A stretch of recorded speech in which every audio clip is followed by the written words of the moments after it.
ಶಿಕ್ಷಣ ಅನ್ನುವಂಥದ್ದು ಅದರ ಮುಖ್ಯ ಉದ್ದೇಶ ಏನಪ್ಪಾ ಅಂತ ಹೇಳಿದ್ರೆ, ಒಂದು ಬದುಕಿನ ಸವಾಲುಗಳನ್ನು ಎದುರಿಸುವಂತ ಧೈರ್ಯವಂತ ವ್ಯಕ್ತಿತ್ವಗಳನ್ನು ನಿರ್ಮಾಣ ಮಾಡ್ತಕ್ಕಂಥದ್ದು ಶಿಕ್ಷಣದ ಮೂಲಭೂತ ಉದ್ದೇಶವಾಗಬೇಕು.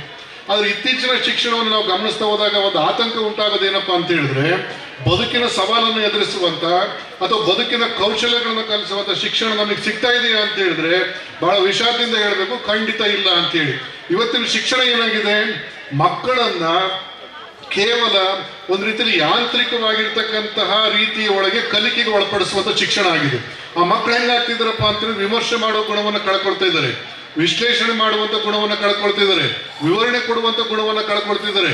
ಸಂಪೂರ್ಣವಾಗಿ ಮಕ್ಕಳೊಳಗಿರ್ತಕ್ಕಂಥದ್ದು ಏನಪ್ಪಾ ಅಂತ ಹೇಳಿದ್ರೆ, ನಿಮ್ಮ ಮೊಬೈಲ್ ಫೋನಲ್ಲಿ ಇರ್ತಕ್ಕಂಥ ಅಥವಾ ಕಂಪ್ಯೂಟರ್ ಲ್ಯಾಪ್ಟಾಪ್ಗಳಲ್ಲಿ ಇರ್ತಕ್ಕಂಥ ಮೆಮೊರಿ ಕಾರ್ಡ್ಗಳ ರೀತಿಯಲ್ಲಿ ಮಕ್ಕಳ ಮೆದುಳುಗಳು ಆಗೋಗಿದ್ದಾವೆ ಅನ್ನುವಂಥದ್ದು ಇವತ್ತಿನ ದುರಂತ.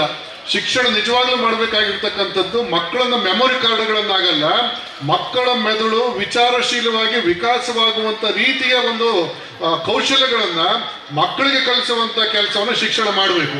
ಹಾಗಾಗಬೇಕಪ್ಪ ಅಂತ ಹೇಳಿದ್ರೆ ಇಡೀ ಶೈಕ್ಷಣಿಕ ರಂಗ ಅನ್ನುವಂಥದ್ದು ರಾಜಕೀಯ ಪಕ್ಷಗಳ ಹಿಡಿತದಿಂದ ಮುಕ್ತವಾಗಬೇಕು ಅನ್ನುವಂಥದ್ದು ನಮ್ಮ ಅಭಿಪ್ರಾಯ. ಯಾಕೆ ಈ ಮಾತನ್ನು ಹೇಳ್ತಿದ್ದೀವಿ ಅಂತ ಹೇಳಿದ್ರೆ, ಈಗ ತಮ್ಮಯ್ಯನವರು ಇಲ್ಲಿದ್ದಾರೆ, ಸಿ.ಟಿ. ರವಿ ಅವರು ಭಾಷಣ ಮಾಡಿಕೊಂಡು ಅವ್ರು ಬೇರೆ ಕಾರ್ಯಕ್ರಮಗಳಿಗೆ ಅಂತ ಹೋದ್ರು. ಒಂದ್ಸರಿ ಏನಾಗುತ್ತೆ, ಸಿ.ಟಿ. ರವಿ ಪಕ್ಷದ ಒಂದು ಸರ್ಕಾರ ಬಂತು ಅಂತ ಹೇಳಿದ್ರೆ ನಮ್ಮ ಪಕ್ಷದ ಆಶಯಗಳನ್ನು ನಾವು ಪಠ್ಯಪುಸ್ತಕದಲ್ಲಿ ತರಬೇಕು ಅಂತೇಳಿ ಅವರು ಒಂದು ಶಿಕ್ಷಣ ಸಮಿತಿಯನ್ನು ರಚನೆ ಮಾಡಿ ಪಠ್ಯಪುಸ್ತಕಗಳನ್ನ ಬದಲಾವಣೆ ಮಾಡ್ತಾರೆ. ಆ ಸರ್ಕಾರ ಮಾಡಿದ್ದು ಸರಿ ಇಲ್ಲ ಅಂತೇಳಿ ತಮ್ಮಯ್ಯನವ್ರ ಸರ್ಕಾರ ಬಂತು ಅಂತ ಹೇಳಿದ್ರೆ ಅವರು ಇನ್ನೊಂದು ರೀತಿಯಲ್ಲಿ ಪಠ್ಯಪುಸ್ತಕ ಪರಿಷ್ಕರಣೆಯನ್ನ ಮಾಡ್ಕೊಳ್ತಾ ಹೋಗ್ತಾರೆ.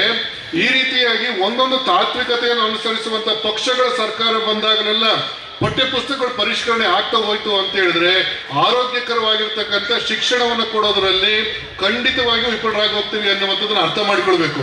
ಆ ದೃಷ್ಟಿಯಿಂದ ಇವತ್ತು ಶಿಕ್ಷಣ ರಂಗ ಅದು ತುಂಬಾ ಶುದ್ಧಾಂಗ ಶಿಕ್ಷಣವನ್ನು ಕೊಡಬೇಕು ವಿದ್ಯಾರ್ಥಿಗಳಿಗೆ ಅಂತ ಹೇಳಿದ್ರೆ ರಾಜಕಾರಣಿಗಳು ಎಲ್ಲರೂ ಸೇರ್ಕೊಂಡು, ನಮ್ಮ ಜನಪ್ರತಿನಿಧಿಗಳು ಎಲ್ಲರೂ ಸೇರ್ಕೊಂಡು ಒಂದು ಕಾನೂನನ್ನು ಮಾಡ್ಬೇಕು. ಏನಪ್ಪಾ ಅಂತ ಹೇಳಿದ್ರೆ ಶಿಕ್ಷಣ ರಂಗಕ್ಕೆ ಬೇಕಾಗಿರ್ತಕ್ಕಂಥ ಮೂಲಭೂತ ಕಾನೂನುಗಳನ್ನು ಅಷ್ಟೇ ನಾವು ಮಾಡ್ಬೇಕೇ ಹೊರತು ಶಿಕ್ಷಣದ ತಾತ್ವಿಕತೆಯನ್ನು ರೂಪಿಸುವಂತ ಒಂದು ಜವಾಬ್ದಾರಿಯನ್ನ ಶಿಕ್ಷಣ ರಂಗದಲ್ಲಿ ಪರಿಣತಿಯನ್ನು ಹೊಂದಿರತಕ್ಕಂಥ ತಜ್ಞರಿಗೆ ಮಾತ್ರ ಕೊಡ್ಬೇಕು. ನಾವು ಆ ರಂಗದಲ್ಲಿ ನಾವು ಯಾರು ಕೂಡ ಕೈ ಆಡಿಸಬಾರ್ದು ಅನ್ನುವಂತ ಒಂದು ಬದ್ಧತೆಯ ಕಾನೂನನ್ನು ಮಾಡಿದ್ರು ಅಂತ ಹೇಳಿದ್ರೆ ಖಂಡಿತವಾಗಿ ಒಂದು ಅಪರೂಪದ ಶಿಕ್ಷಣವನ್ನು ಕೊಡೋದಕ್ಕೆ ಸಾಧ್ಯವಾಗುತ್ತೆ, ಭವಿಷ್ಯವನ್ನ ಉತ್ತಮವಾಗಿ ರೂಪಿಸಿಕೊಳ್ಳೋದಕ್ಕೆ ಸಾಧ್ಯವಾಗುತ್ತೆ ಅನ್ನುವಂಥದ್ದು ನಮ್ಮ ಸ್ಪಷ್ಟವಾಗಿರ್ತಕ್ಕಂಥ ಅಭಿಪ್ರಾಯ.